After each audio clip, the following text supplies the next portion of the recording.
reflection of my face, so wouldn't even recognize or who put me in this place. I wouldn't even recognize time has been so cruel. I couldn't blame me, but I blame you. I do. Jurif.com.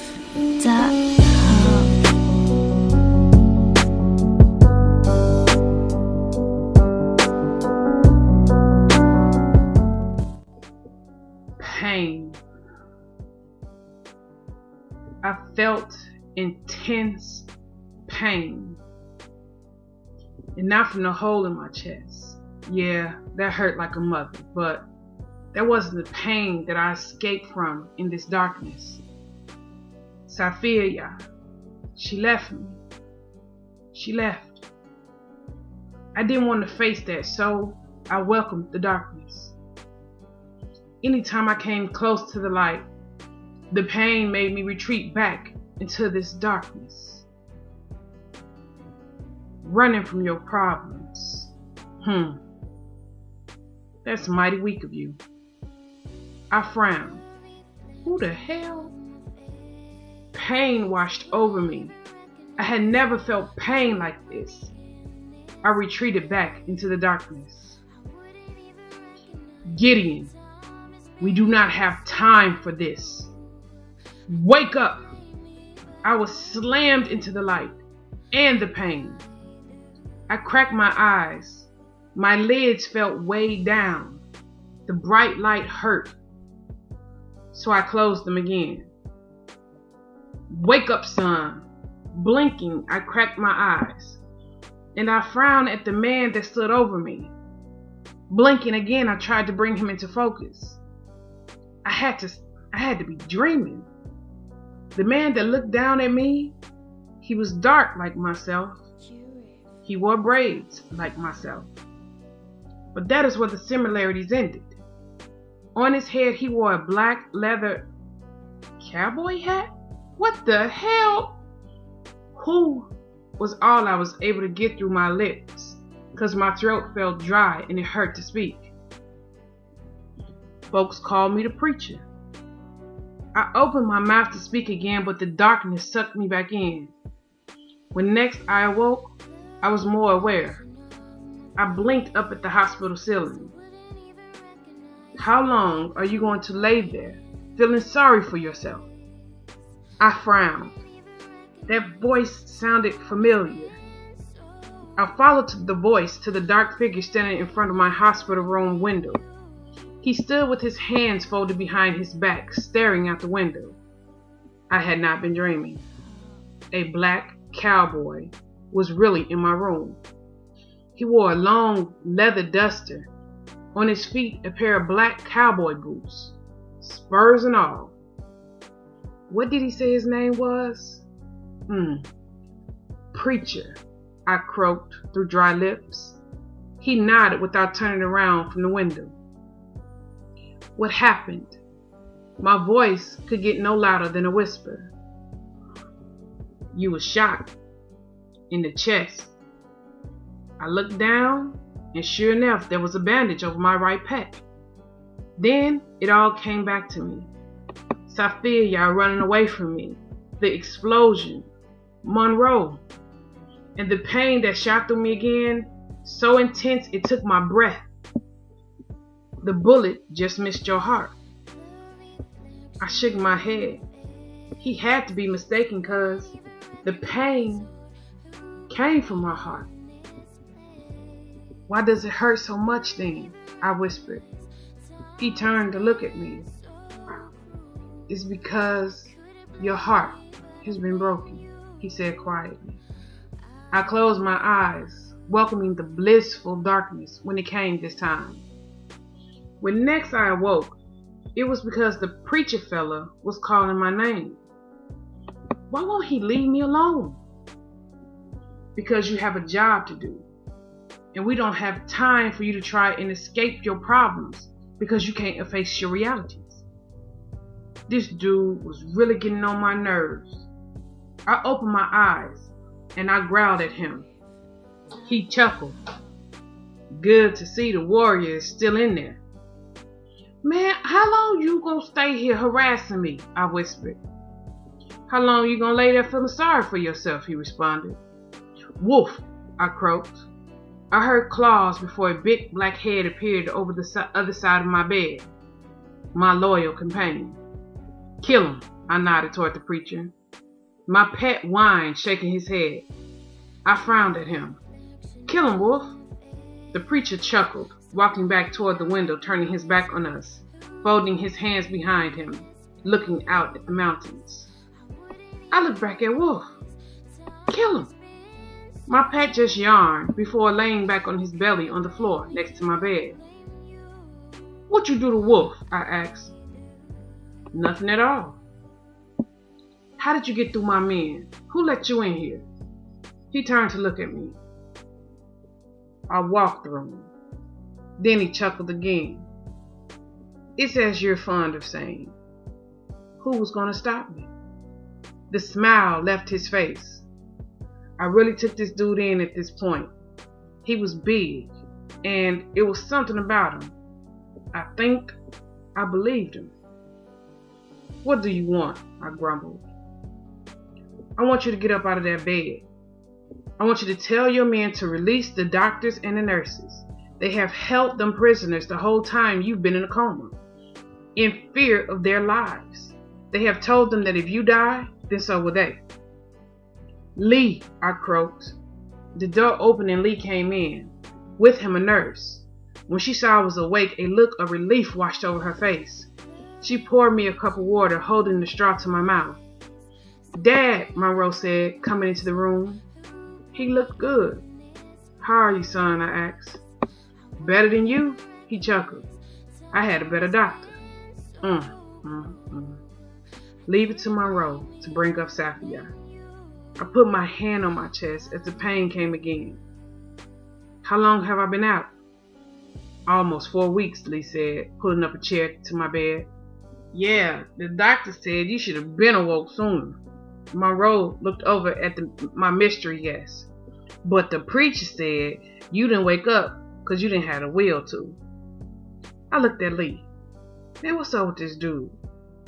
Lee looked at the preacher. Oh, boy. He brought both of his hands up and scratched his beard. Man, look, I tried to shoot him, but my gun kept jamming. I go to lay hands on him, but then my muscles shut down. I don't know, they just nothing. I can't move. Jackson grabs him, but then Monroe laughed, interruptingly. He in the hospital room next to you, coma. I frowned at my son. The things this kid found funny. Lee exhaled. Butch charges him. You know how Butch do. I nodded. We call Butch the Juggernaut. Yeah, well, he charges the dude. And before he could hit him, it's like he hit a wall first. Nobody could see it, but it had to be there because Butch got a knot on his head, the size of a tennis ball. Anyway, after all this happens, he tells us, hey, I'm not going to hurt Gideon. I'm here to get him away.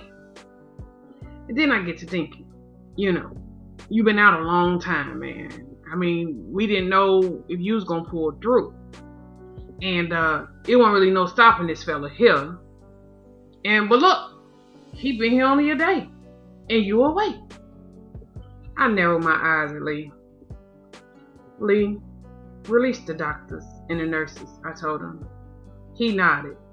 The nurse was so relieved, she smiled at me as she adjusted my IV. Do you need something for the pain? She asked. I shook my head. I needed my mind sharp, especially since I had unwanted company. I found out the man who they called the preacher. Okay, I'm awake. My men have released the prisoners. You can go. He shook his head. Not yet, son. I laid my head back against the pillow. Your training has just begun. Monroe watched the exchange between me and the stranger with the goofiest smile on his face. It was then I realized my son didn't have all his screws about him.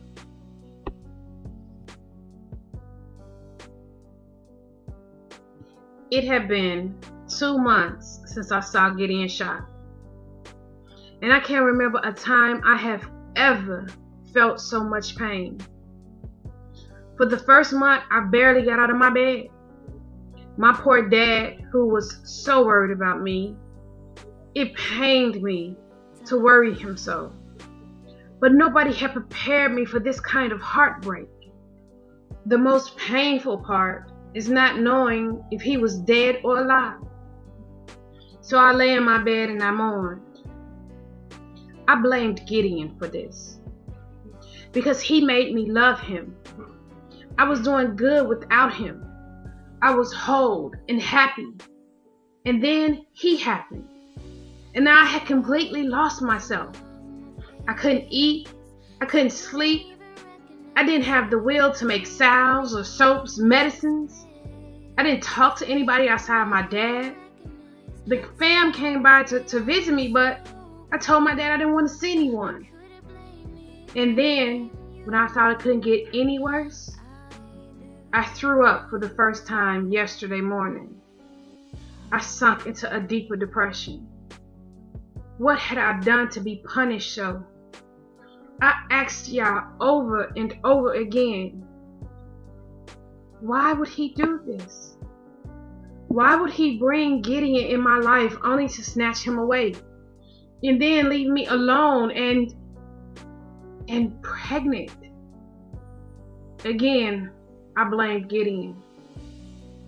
As I lay in my dark room in my bed, I began to hate him. Why did he do this to me? Why couldn't he just left me alone? I begged him to leave me alone.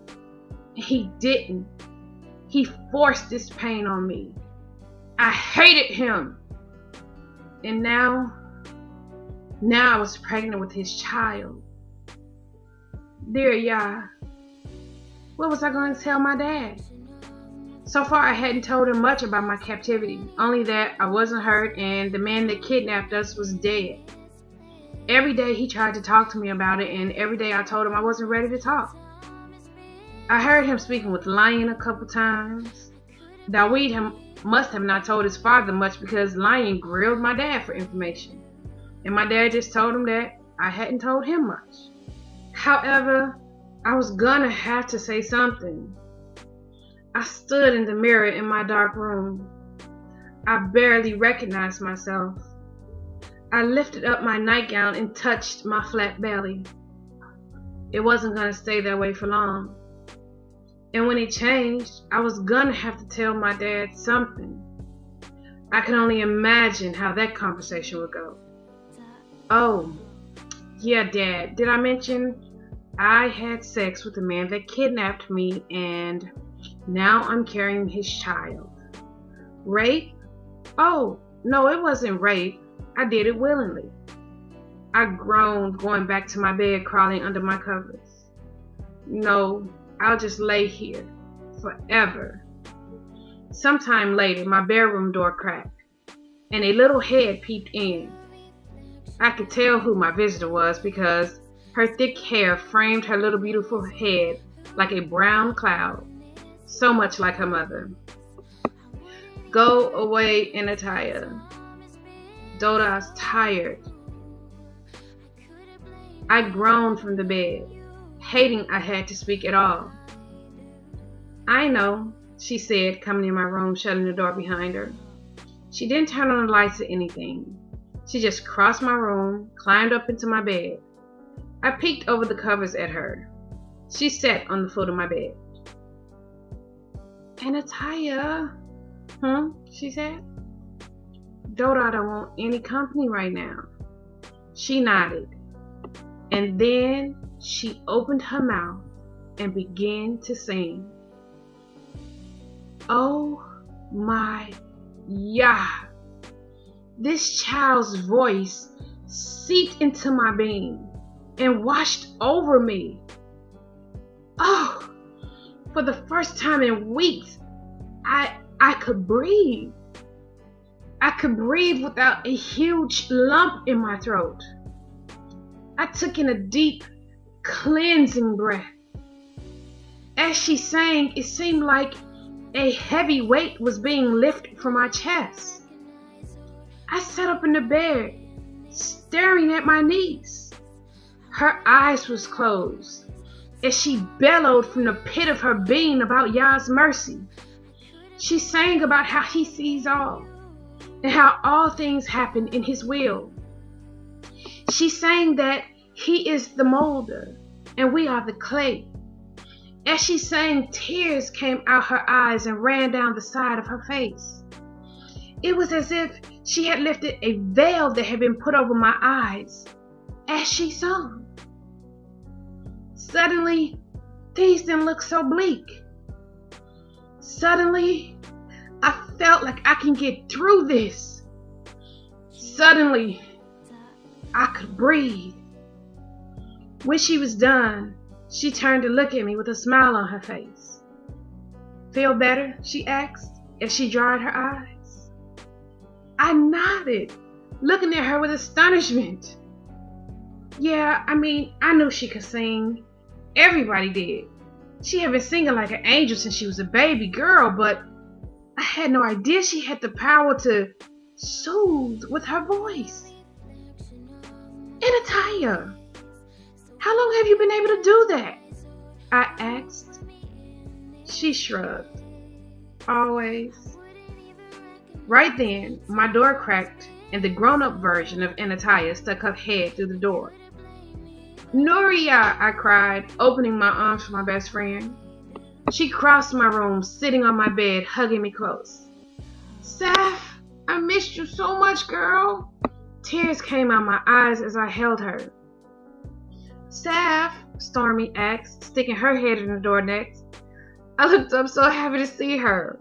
Opening my arms for her, she crossed the room and the three of us hugged for a minute.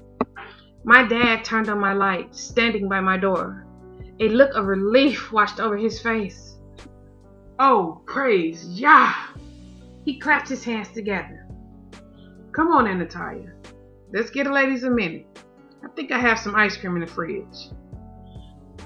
Anataya nodded, getting up from the bed. She came to hug me before following my dad out. I watched her go. Looking at Nuria, I pointed after her. "Nuri?" was all I could say. She nodded her head. "I know. It's amazing. Without her, girl, I don't even think me and Lion would have made it through. The first night y'all came up missing, I thought I was going to lose my mind. And then that child started singing. Lion and I just stared amazed. He said she got the power to chase away demons with her voice." Nuria shook her head. "So, how are you?" she asked. Stormy picked up my hand. "I'm better now." "Good. We were so worried about you.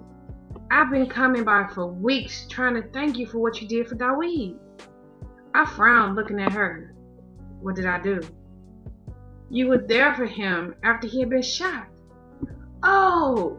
I nodded. I didn't know what to say. I still didn't know how much Dawid and the other ox had told them about what happened. "Come on, Nuri. You know I got my nephews back." Tears came to her eyes. If it wasn't for you, had you not been there?" I shook my head, grabbing her hand. "Yah's will would have still been done, regardless," I told her. She nodded, drying her eyes. "Your dad said that you had been sick," Stormy said, looking at me in a way that told me she knew my secret. I looked at Nuria, who was also looking at me funny. I've been a little queasy," I told them. Nuria pushed one of my locks out of my face and put it behind my ear. "Dawid told us everything." My eyes widened. "Lion?" I asked. She shook her head. "Nah, we haven't told him anything except Solomon and the other ox decided to surprise him and rescue you guys so that he could stay here and comfort me." "Ooh, how did he take that?" Stormy chuckled. "He was mad as heck. I thought he was going to break my poor husband's neck. She shook her head.